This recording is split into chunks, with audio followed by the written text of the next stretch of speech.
Last night we discovered two very important things on board the Celebrity Edge. First, Hayden Smith absolutely smashed it in the theatre, and second, Tuscan Restaurant may now officially be our favourite restaurant on the entire ship. Honestly, at this point we're one pasta dish away from asking if permanent residency comes included.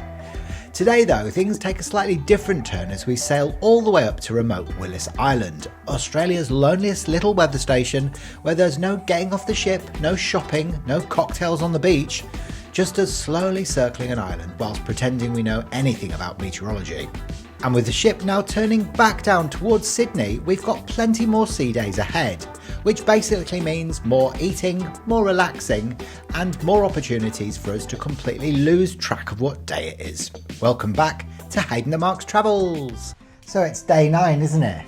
Good evening. Yes, it's day 9 of our 12-day cruise on Celebrity Edge to the Whitsundays, Great Barrier Reef and tropical North Queensland. How's your day been? I've had a lovely day today actually. It's been brilliant. It's just so relaxing to be at sea. And of course, you know, we were on our way up to Willis Island, weren't we? And we saw it and turned around and we're on our way back now, aren't we? Yeah, so let's start with last night's dinner, as in true form as we do since we last spoke. Yeah. So last night we went and had, we went to see... Oh yeah, Hayden Smith. Who's or do they call him? Oh gosh. Well, he's basically a singer, but he also does a bit of comedy as well. Acoustic singing. Yeah, so he plays loads of different musical instruments. Unfortunately, we weren't able to film in theatre. It's a shame because a lot of people were. Yeah. And, you know, he played the trombone. The saxophone. That's the one. And the guitar. And the xylophone. And the xylophone. The glockenspiel. And he had a great voice, didn't he? He was an Australian guy. Yeah, he was multi-talented. Yeah, really But good. he could also hold his breath for about 10 minutes. Yeah, and when he walked in, he was playing something on the saxophone, and then he just hit this one note, and he kept it going as he walked around off the stage and into the audience and fist bumping everyone while still blowing this one continuous note out on his saxophone. It's like he must be able to hold his breath underwater for hours. Yeah. If he can do that. Yeah, it was really good. It was really good, and we're always a bit dubious with, you know, acts like singing acts because we're not big fans, but his voice was great and he was really entertaining. And he was called Hayden. And he was called Hayden, that's why we went. Well, I actually stood up and gave him a standing ovation at one point, and I made you stand up as well. You did. Get up! No, he was very good. So that was nice. Yeah, and then we had a beautiful dinner, probably one of the nicest dinners that we've had on the ship in Tuscan. Because we weren't impressed the first night we went there, but this, they made up for it, didn't they? Yeah, so there is a little story to that, isn't there? You is. might recall, if you've seen our first episode from this cruise, that we went to Tuscan, which is the Italian-themed restaurant, and we were really, really underwhelmed by the steak because it was like an old shoe. And literally, you know, we the next day we received a feedback form through, so we thought, well, we'll give you some constructive feedback and tell you that we didn't enjoy our steak in said restaurant and that it was, you know, tainting our opinion of maybe the food in general. We don't like to complain, but... And we don't, no, we really don't. So we didn't, it was very constructive, wasn't it? So last night we went back to Tuscan. Last night we went back to Tuscan as a, you know, second visit. And we got there a little bit later, but it was still really busy, wasn't it? Yeah. And we walked in and we're a little bit picky with our seating because we don't really like to be surrounded by other people. We don't want people within earshot of conversation or where you're feeling uncomfortable that you've got to strike up a conversation. We're not those people. No. So we just prefer to be a little bit more isolated. So bless them, they completely made up a brand new table. In about 3 seconds. Yeah, they literally whipped the cloth and all the things off of the table that they wanted us on, put them on the one that we wanted. It was like that magic show, wasn't it? You know, you pull the tablecloth. And then sat us down, and we had a lovely meal, didn't we? We had a really, really nice dinner. So we had the shrimp soup, didn't we? That was lovely. I do now feel like the couple on Catherine Tate. Now that we are like didn't we? We had the shrimp soup. The dirty bastards. Shrimp soup. Shrimps in a soup.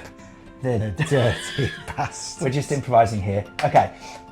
So that was lovely, and then you had the pork schnitzel, and I chose the coq au vin. The dirty bastard. Cock in a van. The dirty bastard. Okay. But we shared some swordfish as well in the middle with quinoa salad. So it's quite common, isn't it, on a cruise, Yeah. that if you actually like more than one dish that you're ordering, they're very happy and eager to actually bring you another one to put in the middle. So that one in the middle for us last night, and we don't generally do this, we've only done it once, the whole cruise, haven't we, apart from that, was swordfish on quinoa, and it was really delicious. So mouth-watering. the food, those 3 dishes were literally, we were just like, wow, these are probably the nicest 3 dishes that we've had in the main dining rooms across the whole cruise so far. They really are. And then that's where it changed. It became quite interesting, didn't it? Because then the head waiter came up to us and apologised for us not enjoying our steak on the first night. Bearing in mind it was different staff. So Mark was like, "Yeah, how do you know?" Yeah. So they'd put a file note from our feedback on against our room number, so that when we went back to that restaurant, they acknowledged it, but also they waited until we'd eaten and then acknowledged it. But yeah, they were just really apologetic, weren't they? And they wanted to make sure that they'd won us back over. Well, they went the extra mile, to really make sure that we had a good time last night, because they wanted us to go back there tonight. Yeah, as they're well. like, "You're going to come back tomorrow now." So obviously it's really important to them that they can. In the industry, we call it service recovery, and obviously they did recover the service from that first night, and some, because they wowed us by remembering and bringing the subject up and asking us how we felt. Yeah, because that's actually one of our things. We always feel invisible or forgotten in general life. So you don't want to feel like that when you've spent 20 grand on a cruise. True. So it was good. It wasn't expected, but it was nice that they did it. And it was nice the way that they did it. And again, that sort of solidified for us that the crew on board this particular ship are exceptional. They are. They're all so lovely, aren't they? They're They are all lovely. so lovely. There's not one bad one that I can think of that we've encountered yet. Everyone's always smiling, friendly, asking us how we are. And they laugh at our jokes. I know. Yeah, so they're great. They laugh at our jokes. So that was our experience of Tuscan. Really, really happy with that. So yeah, you have to give things a second go and enable them to redeem themselves, and they absolutely did. So that was brilliant. Yeah. And then today, as Hayden's mentioned there, it was Willis Island. Do you want to talk a bit about Willis Island? Yeah. Well, I mean, I didn't even expect to see anything, to be fair, because I just thought it was going to be like, I don't know, just like a flag sticking up out of the ocean or something like that. And a weathercock. Yeah. But it's funny because when it appeared, all the passengers on the deck, like, all gravitated towards the left-hand side, and we thought the boat was going to tip over. It looked like an island in the Maldives, to be fair. The water was turquoise. Surrounded by a reef, wasn't it? Yeah, and beautiful white sand, and I was like, oh my God, that's actually gorgeous. And it had like a little house, well, a big house on it.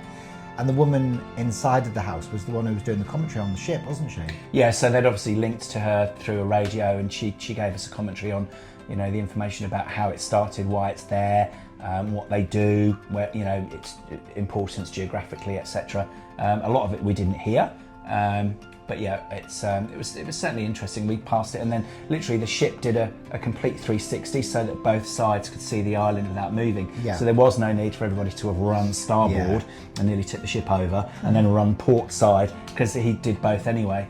And then that sort of seemed to signify the start of our change of direction and our turn now in a southerly direction down towards Kidney Bean, Sydney. We've got about just under 1,000 nautical miles to sail to take us back to Sydney Harbour, and we'll arrive there on Sunday morning. But the weather today as well has been amazing. How lucky have we been with the weather? Because you were telling me that this very cruise, at the same time last year, there was a cyclone in tropical North Queensland, and literally every day rained. We'd even seen one of the Celebrity Edge cruises, this cruise, where somebody had said, because I remember them come to Willis Island and then they finished, they went to Brisbane Zoo, and they were like, it just hasn't stopped raining the whole time. And I chat GPT'd the weather for the same dates in 2025, and it literally said it was 100% rain every single day. It was just raining, and there was a tropical cyclone as well, so that would have meant awful seas. That would have been awful. And we've just been so blessed. It's been beautiful. I mean, I hope we've caught the sun a bit. People realise that we've been away. Fingers and toes crossed that the remaining 2 days are going to be as good. But we've just been so delighted with it. I mean, it's been pretty hot, but Mark got up really early this morning. Sea day. It was about 5:30, I think, and you went and bagged the beds that we like to have on the edge. Yeah, I was down there at about the shade. 6:30, 6:45, wasn't I? But what frustrates us is that there are people that come down like after they've had breakfast, probably about 10:30, 11 o'clock, and then they look around the pool area and they're like, oh, there's nowhere to sit. And it's like, well, I'm sorry, but you know, there's two bugbears, should've got isn't there? up earlier. I mean, when if we go and reserve a sunbed at the pool, we're on that sunbed from the moment we arrive until the moment we leave. What we don't do, and what people shouldn't do, is pop down there at 6 a.m, pop their towels and their cruise straps and their pegs on there and their bags, and then disappear for 3 hours and not come back until that's not 9 fair. o'clock. That's not okay. And we know that it's widespread and it happens everywhere, and it happens in hotels, you know, in the Med and wherever you go as well, where people reserve sunbeds. And But you do see it's wrong. the worst human behaviour sometimes. You do. And then you've got the other group who, you know, sit there for 5 minutes and then disappear for 3 hours, and then just think that they can come back and pick up where they left off. And it's not fair on the people who you know, don't want to get up early and do that. So if you're going to reserve a sunbed, the etiquette is stay on it and use it. Otherwise, let somebody else have it. Yeah. And we've always maintained that, haven't But we? at one point, I mean, the pool looked like human soup. It was rammed. did. There wasn't even a space to be in there. It was crazy. Yeah. And I had to get out because I just felt like you said, oh, we're in a human petri dish. And I was just, I could feel it on my skin. So I was like, I've got to get out of here. How's he got? But yeah. And then there's the, you know, the people who rock up at midday on a sea day and expect that they're going to find a vacant bed. I mean, it's not going to happen, is it? No. So there are two camps there, two schools. But we didn't have any lunch today. Well, apart from Mark got a nice plate of fruit, and it was like beautiful pineapple, melon, and apple. It was gorgeous, really refreshing. And we did good with breakfast as well. Yeah. So we didn't go to Cosmopolitan today for the a la carte breakfast because we wanted our sunbeds. Yeah. So as I said, we pitched up and we stayed at those sunbeds, and I went and got some takeaway breakfast. Yeah, so you rocked up with this beautiful. What did I have? Well, you put it was American bacon and some beautiful cheese and toasted white bread and hash brown and a boiled egg. Was there anything else in there as well? No, that was and it. we made up these beautiful bacon and cheese and Hash brown sandwiches. Hash brown sandwiches. They're Beautiful, yeah. And we haven't eaten anything since. So we've been, well, apart from that fruit, but we've been so good because, you know, it's just. And actually, I was saying to you, wasn't I? Like when I see other people abusing food or alcohol, it puts me right off, and it makes me want to do the exact opposite. We're not criticising people, obviously, because everybody does their own thing. These are just our little isms and perceptions, and people might look at us and go, "Look at them, those two miserable shits." I know. They don't even have a drink during the day. And It's they me don't- with a can of Coke and you with a bottle of water. And they don't even talk to anyone and stuff like that. But like, to be fair, like, I don't really care. I mean, I'm there for my own enjoyment because this is the only time that we get to be able to relax. switch so off. I'm not here to make Wind friends, down. you No. know, or anything like that. And if people are nice to me, I'll be nice back to them. Yeah. But you know, they don't could need to also instigate a seek conversation with me.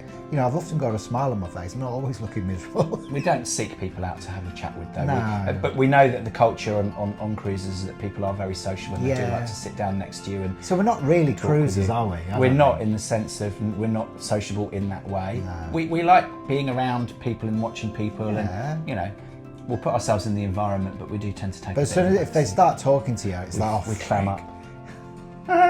No, not all of them. I mean, you know, we've met some lovely people. Yeah, but Ron- they're the Ron sort of was people great. that are our sort of people because they Yeah. don't want to be in your face all the time. Yeah. They want to have a little quick Yeah. chat, little pleasantries. How you going? What you up to? What's your trip like? And then you may not see them again, or you might see them and just go, oh hi. Yeah. But you won't keep stopping and talking. And to like them. We Janice that. and Laurie, you know, Yeah. they were really sweet. Because Yeah, we've met some nice people at the have. Martini Bar as well. we have, yeah. Catherine and Steve, Caroline and Steve. Yeah, so we did mix some nice ones. Yeah. So anyway, what we're doing next? Then we're going to go to the Sunset Bar for some drinks, aren't we? Yeah, pre-dinner drinks tonight will be at the Sunset Bar because it's a nice balmy evening. Beautiful. It'll be nice out there tonight. Won't Yeah, it? and then we're going to eat at Normandy, which is the Yeah. French-inspired restaurant. We're not doing any theatre stuff tonight. It's live singing. Obviously, we did singing last night, so we're not bothered tonight about that. Yeah, and again, just yet another observation. It's like, you know, gone are the days on cruise ships when there was literally a Broadway style show on most nights of the cruise. Yeah. It just seems to be like once or twice now, doesn't it? Yeah, like if you miss it, you're screwed. I just remember, the cruise that we did for our honeymoon, and that was only 7 years ago. Yeah. It was probably every other night there was a Broadway style production, and we were just mesmerised by it all, weren't we? It was so few and far good. between on this one and the last one that we did. Yeah, no, I remember It's like those. just a couple for the whole itinerary. Those shows on the Majestic Princess were Awesome. next level. I couldn't believe it, what I was seeing. I don't know how they've managed to put it all together. But yeah, everything since then has just been a bit like... I think COVID has really changed stuff. It's like, I don't know. I think it's when things changed and things have never reverted back to how they were pre-COVID. I think they probably realised that they didn't have to do all that and go to all that expense, so they don't. Yeah. That's just across the board, probably. I mean, I've noticed it in airlines and travel and hotels. It's like you don't get what you used to get before COVID, and the prices are now high. Everything's changed. Look at us put the world to rights, as we do. Yeah. So and then so we've got another sea day tomorrow as we make our way down to Sydney, which we're looking forward to. So probably be very similar, much of a muchness. We'll be out there at dawn. Yeah, well, you'd probably have to get up even earlier tomorrow, because I can imagine... People are going to be gunning for those beds tomorrow. They are, because they could see how comfortable we were. They were all sweating their asses off.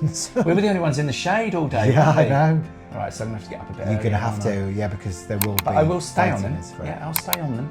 I do like the early morning sun as well before it gets too intense. So that's my favourite tanning time. It's 6:30. Yeah. Well, it's the only time that we were actually out in the full sun, wasn't it? Those early hours. As soon as it gets like 10 a.m, 10:30, we're under the umbrellas, aren't we? Under the parasols, and it's just it gets a bit too warm. Aww. But yeah, so that's our day today. Only a couple more, but we are looking forward to seeing our little fur babies. Yeah. So Monty all and is baby. good in the hood, isn't it? Miss them so much, don't we? Yeah. We just They're keep doing visualising, giving them a little kiss and a little tickle on their tumpkins. And Monty licking our nose when we pick him up at the kennels, because he always... When you pick him up, because I'm not going to be there this time. Yeah, that's true. He's going to be wondering where Daddy is. He is. He's going to be wondering where you You'll are. have to take a photo. I will. I'll take a picture. Right, guys, we're going to sign off and go and have some food and drink. Bye. And be merry, and we'll catch you again tomorrow. See you for later. now. Bye. Next time, it's another relaxing day at sea aboard the Celebrity Edge, which for us basically means more food, more wandering around the ship deciding what to eat next, and more attempts to convince ourselves that we'll eventually use the gym. We'll be checking out more pool games, more entertainment around the ship, and heading back into the theatre for even more incredible live shows. And of course, there'll probably be at least one more dramatic food review from us along the way. We'll see you next time on Hayden and Mark's Travels.